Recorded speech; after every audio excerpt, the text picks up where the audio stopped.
Okay, so the Ottoman Empire turned taxes into soldiers, ships, and siege guns. To understand how, stand outside a foundry in 1453, in the city of Edirne, where a hired specialist named Urban is casting something nobody has ever cast before. A gun so enormous that when it's finished, it will be roughly 27 feet long, and somewhere close to 19 tons, hurling stone balls that weigh up to roughly a ton.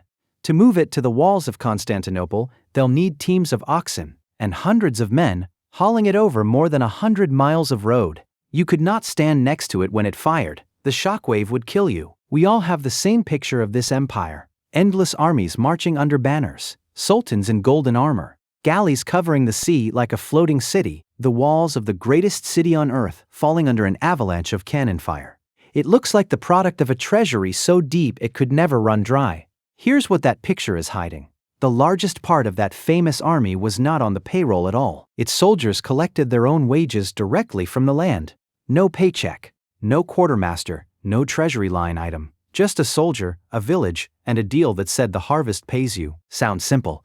It is not simple. And by the end of this, you'll understand what the Ottoman Empire was really running on. Keep that gun in your head. It's coming back. Before we get to the fleets and the gunpowder, we need to understand something nobody pictures when they imagine this empire. The Ottomans ran two completely different armies, on two completely different payment systems, at the same time. The first was the provincial cavalry, paid in land.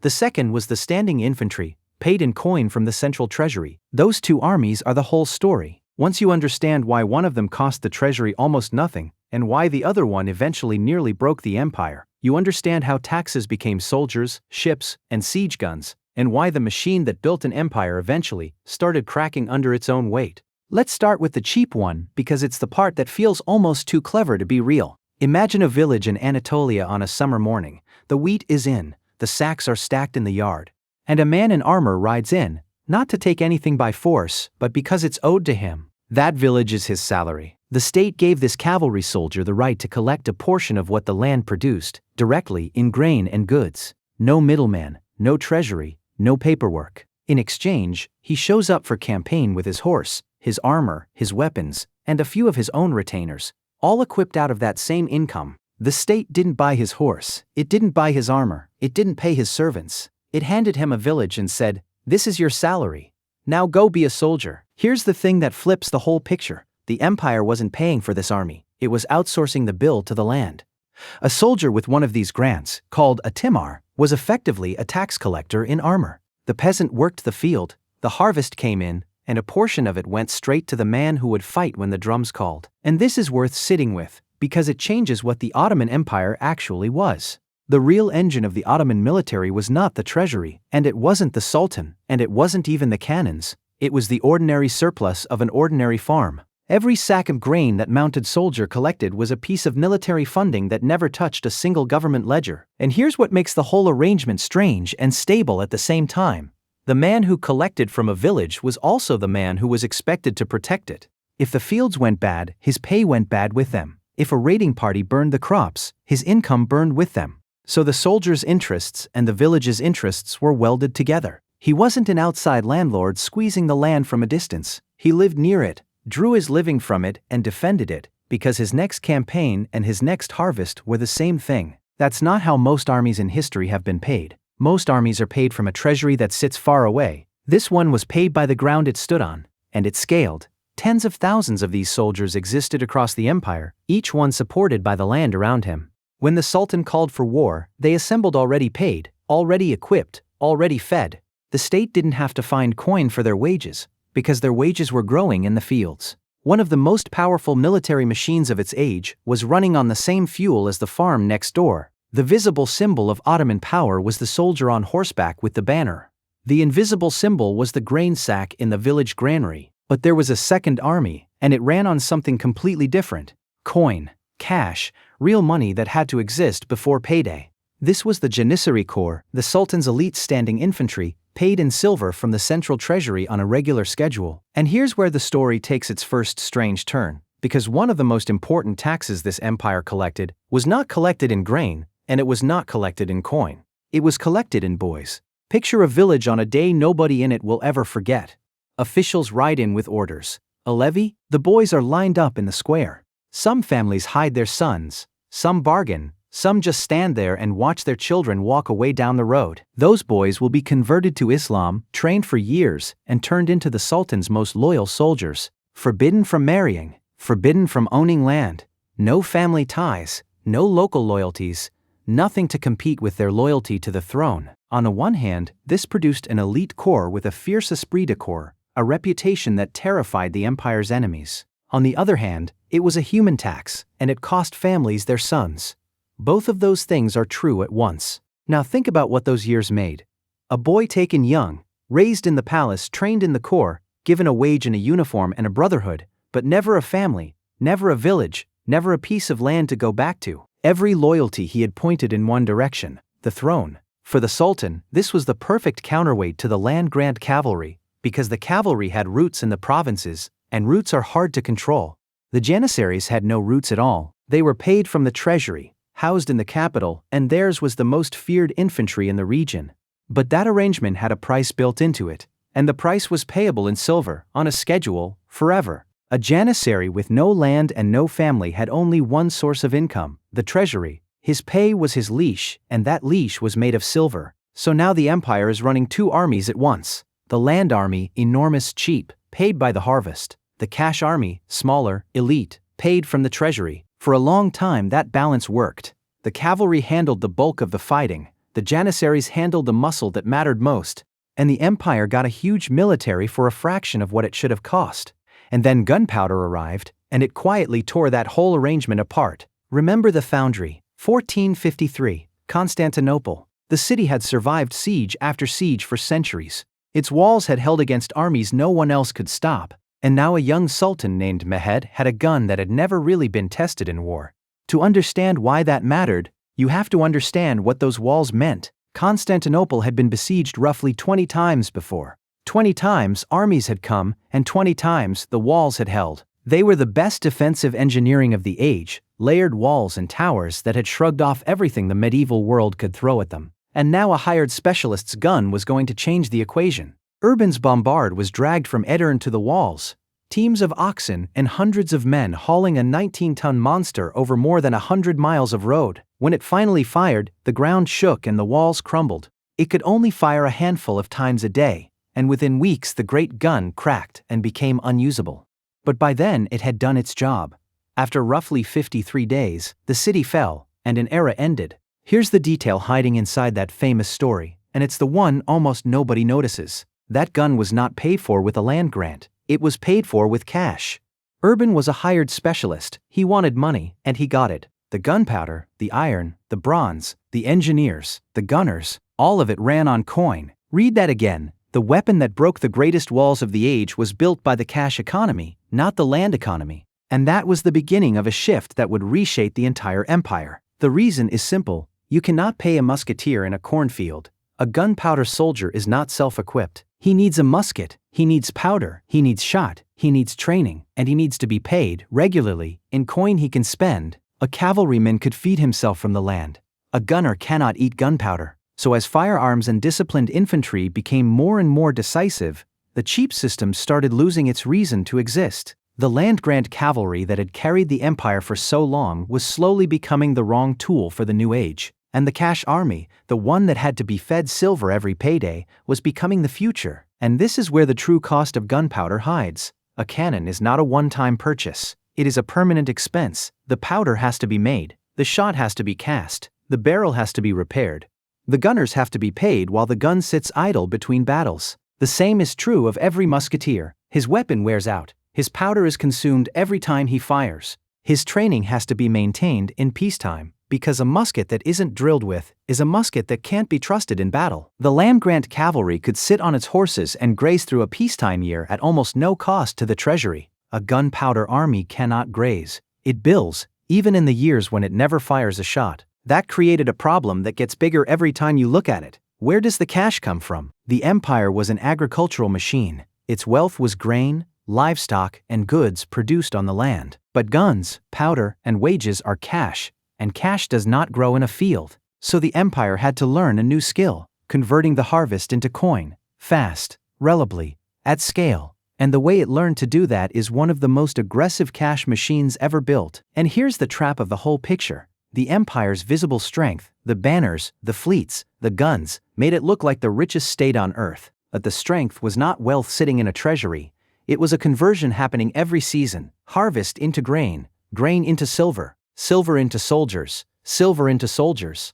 Look at the army and you see power. Look underneath it and you see a fragile chain. And the more impressive the army looked, the more fragile the chain underneath it had become. Because every new gun, every new galley, every new regiment added one more thing that had to be paid in coin, on time, forever. Here's how it worked. The state started selling the future.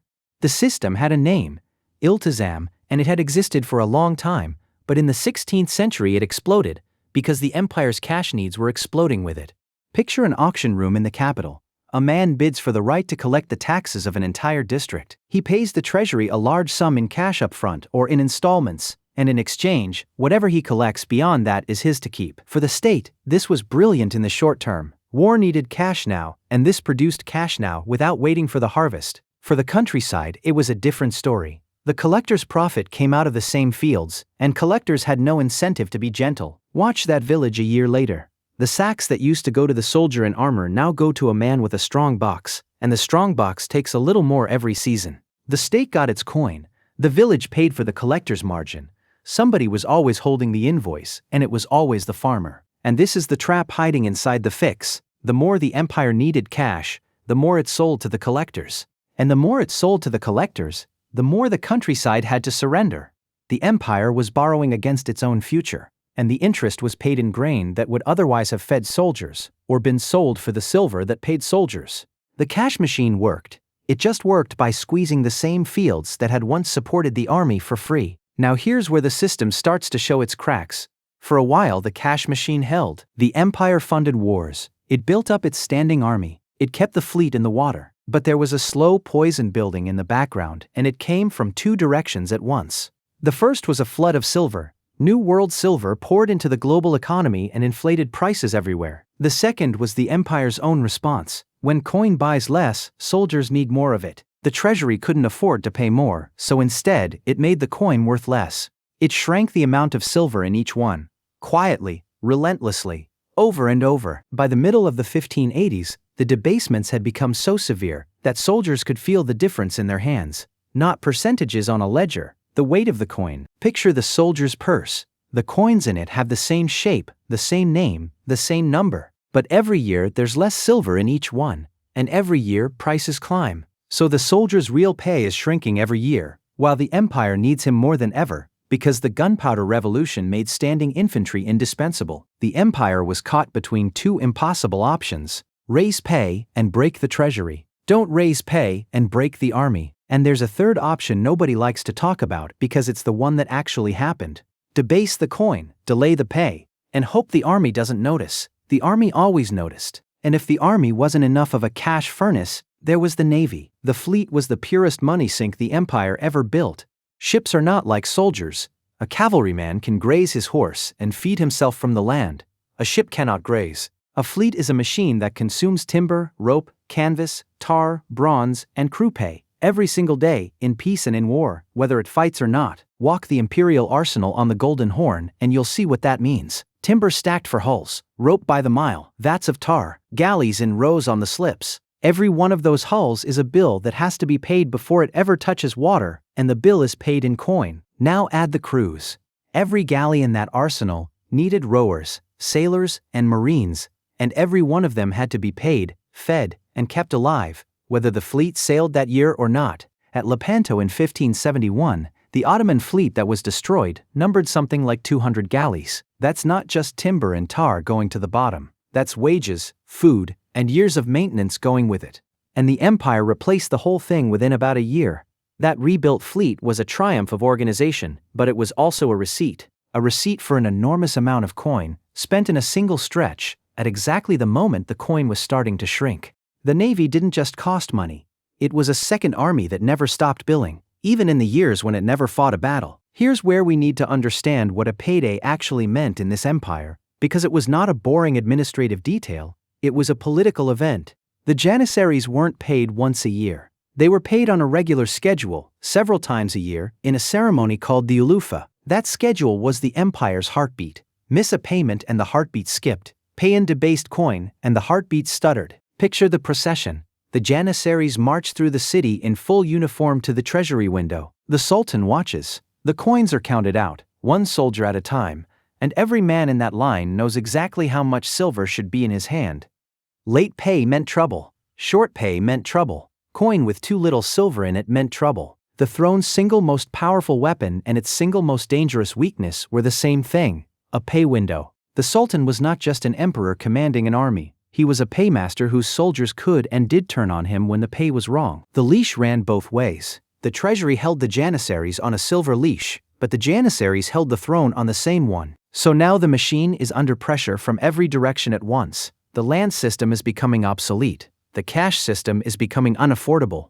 The navy is eating money in peacetime. And the coin is shrinking while prices climb. Something had to give. And what gave was not the empire itself, not yet. It was the people holding the system together. Picture a road in Anatolia in the late 16th century.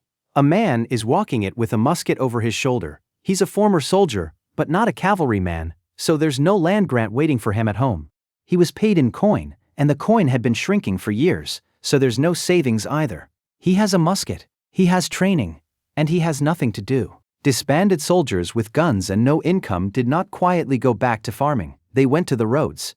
The late 16th and early 17th centuries saw wave after wave of uprisings across Anatolia, fed in significant part by unemployed musketeers and tax-burdened villagers. In the revolts that historians call the Salali rebellions, the empire could no longer afford to keep its soldiers, and it could no longer afford to send them home. Either way, it paid, and here's the lock-in that made it worse. There was no going back to the cheap system. The old cavalry world was gone, not because anyone decided to abandon it, but because the battlefield had changed under its feet. You cannot pay a gunpowder army in grain and expect it to fight. So the empire was stuck with a cash army it could not afford, and a land system it no longer needed, and the gap between those two facts was where the trouble lived. The machine had crossed a line, and there was no road back across it. So, does that mean the whole thing was doomed from the start? No. And this is the part that actually matters. The system worked, and worked spectacularly, as long as three conditions held. The first was agricultural surplus. If the harvest failed, everything downstream failed with it. The second was a collection system that converted that surplus without destroying the producers, because the farmer was the original source of every soldier, every ship, and every gun. The third was a coin that held its value, because a cash army cannot survive on silver that keeps melting away. Think about what those three conditions meant in practice. The first one meant the whole system was hostage to the weather and the soil. A bad harvest in one season didn't just mean empty granaries. It meant fewer soldiers could be supported, less grain could be sold for silver, and the entire chain went slack at once. The second condition meant the empire's officials and collectors had to resist the temptation to squeeze too hard, and that is a temptation that has broken every tax system in history. The third condition meant the coin itself had to stay honest, which is hard when the treasury is empty, and the alternative to debasing the coin is admitting you can't pay the army. When those three conditions held, the machine was nearly unstoppable. When any one of them broke, the whole chain went slack. Which means the answer to how Ottoman taxes became soldiers, ships and siege guns is stranger than the famous paintings suggest. The empire was never really an army with a tax system attached to it. It was a tax system with an army attached to it. The soldiers, the ships, the guns, all of it was output. The machine itself ran on something far older and far more fragile. It ran on the harvest, and on the willingness of ordinary farmers to give up a portion of it, and on the empire's ability to turn that portion into silver before the next campaign. When the collection was honest and the coin was sound, the greatest empire of its age could drag a 19-ton gun across 100 miles of road and break the walls of the world. When the collection squeezed too hard and the coin went soft, that same empire could not keep its own soldiers paid, its own fleet afloat, or its own roads safe. The fortress was never the walls. The fortress was the field, the granary, and the coin that came out of them. Keep that in mind the next time you see the famous image, the banners, the armor, the cannon smoke. Behind every soldier was a village, behind every galley was a harvest, and behind that gun on the walls of Constantinople was a payday that had to be met, in coin, on time, forever. That's what the empire was really running on, and that's the true story of how taxes became soldiers, ships, and siege guns.